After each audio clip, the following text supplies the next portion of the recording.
조갑제 TV 시청자 여러분 안녕하십니까. 2022년 9월 8일 오후 8시 7분입니다. 지금 검찰이 오늘 더불어민주당 이재명 대표를 공직선거법상 허위사실 공표 혐의로 기소를 한 다음에 기자들에게 상당한 자신감을 보였습니다. 그러니까 공소유지에 자신이 있다, 유죄를 받아낼 자신이 있다, 이런 이야기입니다.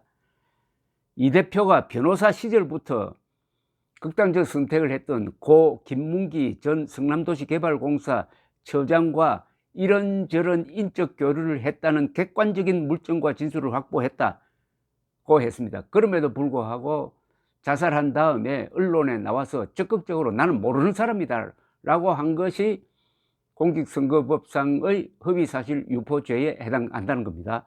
서울중앙지검은 오늘 오후 이 대표를 선거법 위반 혐의로 기소한 뒤 이같이 밝혔습니다. 검찰 관계자는 이 대표가 민주당 대선 후보 시절 수차례 방송 출연을 하면서 대장동 개발 사업을 진행하던 성남시장 시절에는 김 전 처장에 대해서 몰랐다, 해외 출장 중에 김 전 처장과 골프를 친 적이 없다는 취지로 말했는데 그 발언이 결국 허위라는 이야기라고 부연 설명을 했습니다. 특히 검찰은 사건 관련자들의 진술, 여러 압수물, 객관적 증거들을 종합하면은 이재명 후보는 변호사 시절부터 김 전 처장과 이런저런 인적 교류를 한 것이 확인되었다. 성남시장으로 재직하고 있을 때도 성남도계공 팀장이었던 김 전 처장과 함께 출장을 가면서 공식 일정에서 빠진 뒤에 별도로 골프도 같이 친 것으로 파악된다고 했습니다. 검찰은 이 대표가 성남시장 시절 김 전 처장으로부터 대장동 개발사업, 대장동 제1공단 공원화 사업 관련 여러 차례 대면 보고도 받은 것을 확인했다고 밝혔습니다. 검찰이 수사를 잘했습니다. 그렇지 않겠습니까? 대통령 후보를 기소할 정도면은 어중간하게 해서 하겠습니까? 검찰은 그동안 이 대표의 선거법 위반 사건 수사를 하면서 반부패부가 수사했던 대장동 사건 관계자의 진술과 여러 물증을 확보했다고 합니다.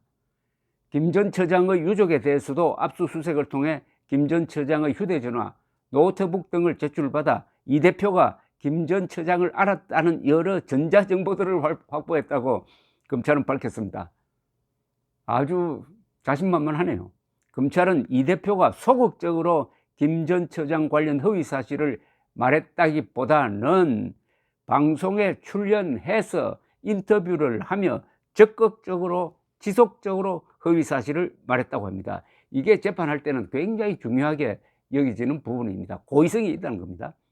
검찰은 김 전 처장이 숨진 뒤 이 대표가 자신과 대장동 사건 의혹 관련성 등을 차단할 필요가 있었다고 판단하여 허위 발언을 한 것으로 판단했다고 말했습니다. 자, 이 지난 연말에 이 김문기 전 처장이 자신의 사무실에서 극단적 선택을 했습니다. 그 전후 사정을 보면은 정말 애틋한 이야기가 많았습니다. 이분은 대장동 설계를 하면서 초과 이익 환수 조항을 넣어야 된다고 주장을 했다는 겁니다. 그 윗사람들을 하고.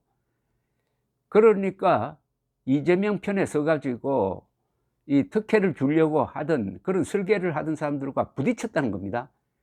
그래서 그 중에 그 중심 인물로부터는 나이가 적은 후배인데도 불구하고 뺨을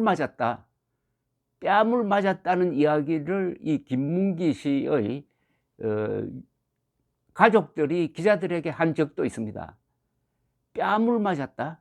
그리고 이분은 이 사건과 관련해서 돈 한 푼 받은 적이 없는 사람입니다. 그런데 이 사건이 나니까 대장동 사건입니다.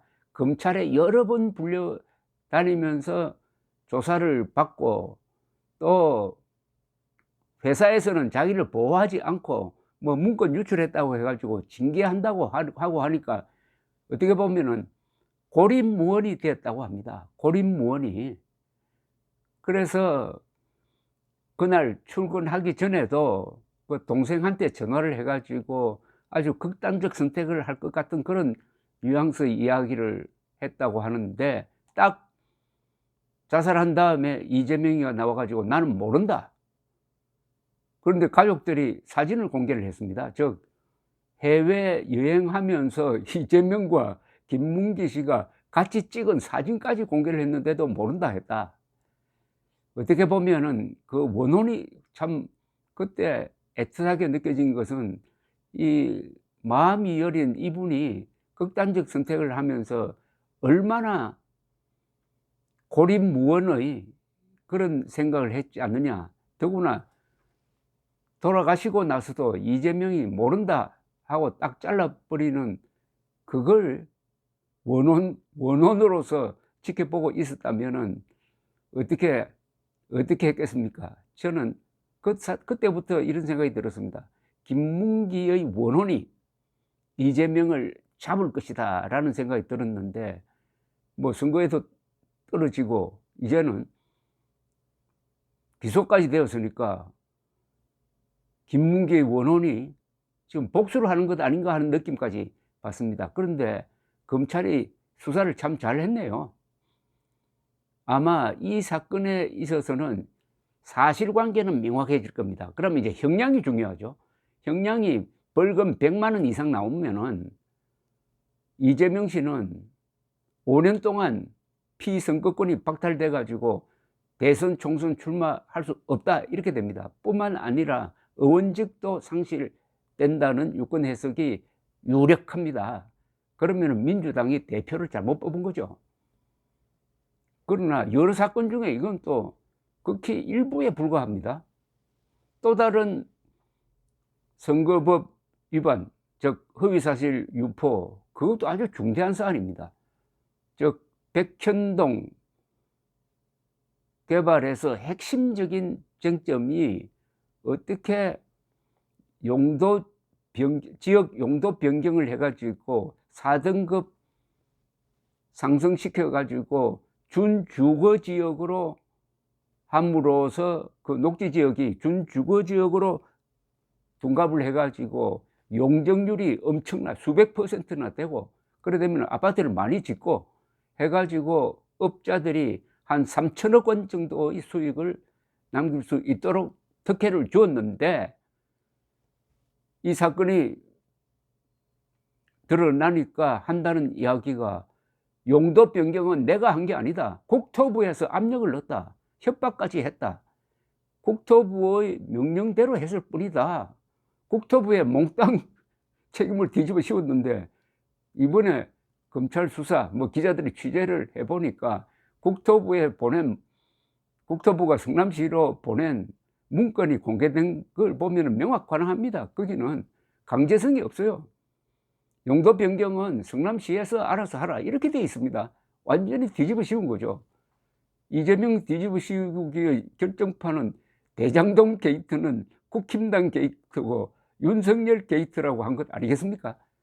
이제 그것이 선거 기간 중엔 통했을지 모르지만 딱 수사가 들어가니까 아마 제 생각은 빼도 박도 못하는 증거가 잡혔다. 이제는 판사의 재량에 속하는 형량에 의해서 이재명의 운명, 민주당 운명도 결정된다. 저는 이렇게 봅니다. 감사합니다.